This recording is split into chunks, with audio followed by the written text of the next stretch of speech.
Olá pessoal, mais uma vez aqui para a gente trabalhar o Direito Empresarial 1. Hoje nós vamos falar de alguns aspectos relacionados aos livros empresariais. Os livros empresariais estão dentro daquela ótica de obrigações dos empresários, das sociedades empresárias. Em específico, em relação aos livros empresariais, é preciso a gente saber que existem dois tipos de livros empresariais: aqueles de natureza obrigatória e aqueles de natureza facultativa. Os livros de natureza obrigatória subdividem-se em livros de natureza obrigatória especiais e em livros de natureza obrigatória gerais. Vamos começar primeiro falando desses livros de natureza obrigatória, ou os livros obrigatórios. Por que são chamados esses livros de livros obrigatórios? Por uma questão muito óbvia, pelo simples fato deles serem obrigados para todos os empresários ou sociedades empresárias. Alguns livros, nós vamos ver aqui, eles possuem essas características. Como eu disse anteriormente, os livros obrigatórios subdividem-se em livros obrigatórios de natureza especial e de natureza geral. Eu começo aqui pelo livro obrigatório de natureza especial, ou os livros obrigatórios especiais. Por que são chamados assim? São chamados assim porque eles são, como o nome já diz, obrigatórios, mas são obrigatórios apenas para algumas espécies de empresas. E que empresas são essas? Aí a gente tem que dar um exemplo aqui para ficar melhor elucidado. Um livro obrigatório especial tem como exemplo o livro de duplicatas. Ele é um livro obrigatório, mas é obrigatório para algumas espécies de empresas, por isso é chamado de especial. Que empresas são essas? São aquelas, evidentemente, que emitem na sua atividade ali de comercialização de bens ou de prestação de serviços, emitem duplicatas. Então perceba, se a empresa emitir duplicata, ela é obrigatoriamente forçada a emitir esse livro empresarial aí de duplicatas. Ele é um livro obrigatório apenas para essas empresas que emitem duplicatas. Por isso são chamados livros obrigatórios especiais. Por outro lado, a gente tem aqueles livros obrigatórios gerais, que são aqueles livros obrigatórios para toda e qualquer atividade empresária. O exemplo único no nosso ordenamento jurídico seria o livro diário. O livro diário ele é o único livro obrigatório para todas as empresas. Um pouco diferente aqui da situação anterior, das especiais, onde alguns tipos de empresas estão obrigadas a emitir determinados livros. Como eu disse anteriormente, o livro de duplicatas. O livro obrigatório geral, exemplo único, é o livro diário. Esse sim é obrigatório para todo e qualquer tipo de empresa. Existe uma única exceção. A única exceção será aquela relacionada ao pequeno empresário. A legislação vai dizer que o pequeno empresário não precisa escriturar o livro empresarial. Dentro dessa ótica de pequeno empresário, existia uma certa divergência aí, até que se pacificou de maneira muito clara o entendimento daquilo que vem a ser pequeno empresário. Então, o conceito de pequeno empresário, ele está lá na Lei Complementar 123 de 2006, que depois foi alterada pela Lei Complementar 131 de 2011. Eu me refiro como pequeno empresário ao microempreendedor individual, o famoso MEI. Microempreendedor individual é esse pequeno empresário, e esse pequeno empresário, ele não precisa escriturar o livro diário.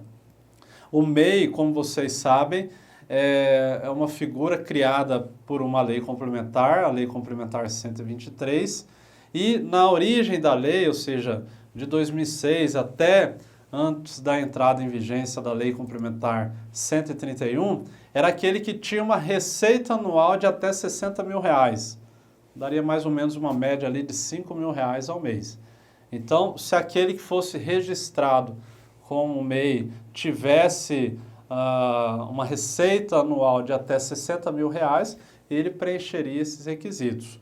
O MEI ele pode contratar até uma pessoa para auxiliá-lo, ele observa uma arrecadação tributária pelo Simples Nacional, enfim. E é importante a gente consignar que o MEI, o microempreendedor individual, não tem nada a ver com microempresa, não é microempresa e não é empresário de pequeno porte. São enquadramentos diferentes, ok? Depois, no momento certo, a gente vai falar um pouco mais dos microempresários e dos empresários de pequeno porte.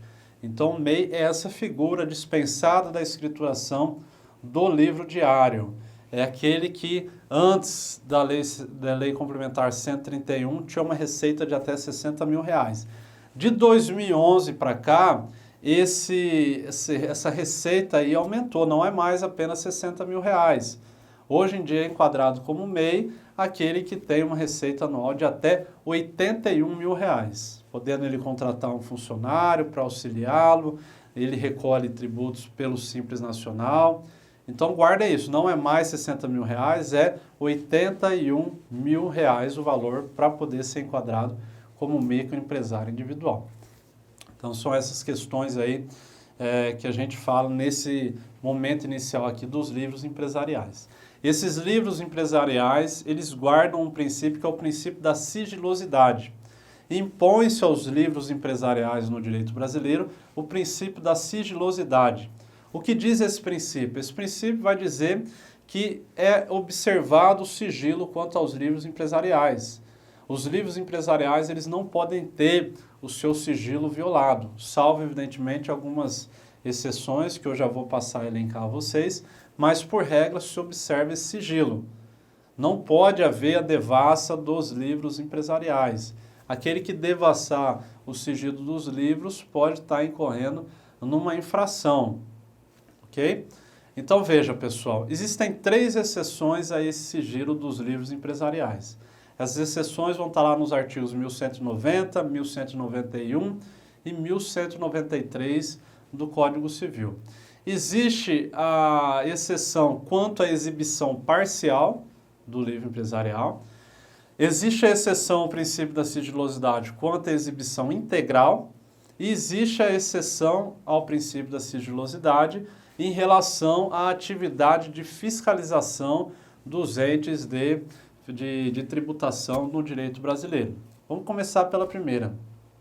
Em algumas situações é possível haver o afastamento do sigilo de um livro empresarial para que haja uma exibição parcial desse livro. Em que situação que isso ocorre? Em todo tipo de ação judicial. Então, no curso de uma ação judicial, é possível que um juiz, e aí depende dessa determinação do juiz, é possível que um juiz determine o afastamento do sigilo de um livro empresarial para que haja sua exibição parcial, para que esse livro seja levado até o cartório e de lá seja extraído algumas cópias de algumas coisas que tenha pertinência com aquilo que o juiz quer que seja elucidado ou que as partes querem que seja elucidado, e depois esse livro é devolvido. Então eu dou um exemplo para vocês. Imagina um processo criminal, alguém está respondendo lá por um crime contra o sistema financeiro, e aí é imprescindível a produção dessa prova aí, a abertura do livro empresarial, para saber se houve mesmo ali algum crime contra o sistema financeiro e que esteja, de certa maneira, contabilizado naqueles livros ou escriturado. É possível haver, então, o afastamento desse sigilo, mas volto a dizer, esse afastamento é parcial, ele é temporário, porque o juiz vai extrair aquilo que for necessário e vai devolver esse livro para o empresário, por isso que é chamado de afastamento para exibição parcial do sigilo empresarial. Por outro lado, existem algumas ações mais específicas que autorizam o afastamento para exibição integral dos livros empresariais. Então, seria o total afastamento do sigilo.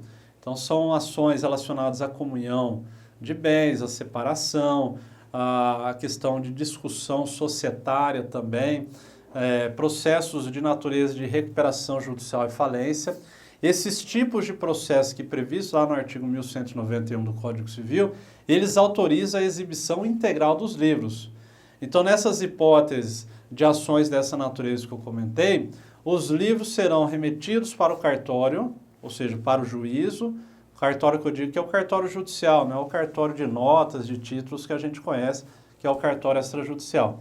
Me refiro ao cartório mesmo judicial, lá na secretaria do juiz vai ficar disponível para ele, e ele vai guardar esses livros, vai ser um depositário desses livros enquanto durar o processo ou enquanto ele achar necessário. É possível ter acesso nessas hipóteses a todas as informações esculpidas ali nesses livros, Então, é a hipótese que a gente tem de afastamento total do sigilo empresarial, dos livros empresariais. E por fim, a terceira exceção ao princípio da sigilosidade está relacionada lá no artigo 1193 à atividade de fiscalização dos agentes de tributos. Então, os agentes de tributos municipais, estaduais, federais, aqui auditores da Receita Federal, por exemplo, auditor da Previdência, eles têm, no exercício do seu poder de polícia, no exercício da sua atividade, a prerrogativa de pedir acesso a esses livros. Então, ele pode chegar na empresa, pedir ali acesso aos livros empresariais. Se o empresário se negar a fornecer, ele pode, inclusive, requisitar auxílio das forças policiais. Então, uma hipótese mesmo que a gente tem de afastamento do sigilo. É alguém que está trabalhando para o fisco, seja o fisco de qualquer ente da federação, e ele vai ter acesso, portanto, àqueles livros ali. É importante a gente consignar que os livros empresariais, hoje, nos dias atuais, são todos eletrônicos. Aquilo que a gente tinha antigamente feito à mão, hoje em dia é tudo feito eletronicamente, já é transmitido para a junta comercial de forma eletrônica. O próprio site da junta, na maioria dos estados, já disponibilizam esse mecanismo aí, mas ainda existem algumas empresas que fazem a sua escrituração dos livros de forma mecânica mesmo, de forma escrita ali no papel. Ok, pessoal? São essas informações em relação aos livros empresariais. E por fim, aqui outra obrigação do empresário, nessa mesma temática, é a questão da obrigatoriedade das demonstrações contábeis. Então, os empresários eles devem fazer a sua escrituração contábil através do balanço patrimonial, que deve ser feito todo ano. Esse balanço patrimonial é apurado ali quanto que a empresa tem de ativo, ou seja, tudo que ela possui de patrimônio, quanto que ela tem de passivo, as suas despesas, as suas dívidas. Isso daí é a escrituração contábil em relação ao balanço patrimonial. E também outra obrigação desse empresário, dessa sociedade empresária, é a demonstração de resultado econômico. Também é feito por um contador, é onde ali é apurado nessa demonstração as entradas, ou seja, as receitas, as despesas, tudo ali, o estoque, é feito nessa demonstração de resultado econômico. Essas demonstrações não se confundem com livros, mas também é uma atividade ali que tem relação com algum contador. Ok, pessoal? Aguardo vocês no próximo encontro e fiquem com Deus.